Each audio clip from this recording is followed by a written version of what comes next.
اور ہم نے انسان کو مٹی کے خلاصے سے پیدا کیا ہے، پھر اس کو ایک مضبوط اور محفوظ جگہ میں نطفہ بنا کر رکھا، پھر ہم نے نطفے کا لوتھڑا بنایا، پھر لوتھڑے کی بوٹی بنائی، پھر بوٹی کی ہڈیاں بنائی، پھر ہڈیوں پر گوشت پوست چڑھایا، پھر اس کو نئی صورت میں بنا دیا۔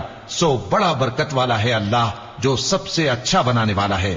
پھر اس کے بعد تم مر جاتے ہو، پھر قیامت کے روز اٹھا کھڑے کیے جاؤ گے، اور ہم نے تمہارے اوپر کی جانب 7 آسمان پیدا کیے، اور ہم خلقت سے غافل نہیں ہیں۔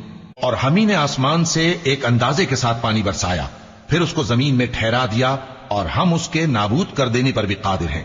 پھر ہم نے اس سے تمہارے لیے کھجوروں اور انگوروں کے باغ بنائے، ان میں تمہارے لیے بہت سے میوے ہوتے ہیں، اور ان میں سے تم کھاتے ہو۔ اور وہ درخت بھی ہم ہی نے پیدا کیا جو طور سینا کے دامن میں ہوتا ہے، یعنی زیتون کا درخت کہ کھانے کے لیے روغن اور سالن لیے ہوئے اگتا ہے۔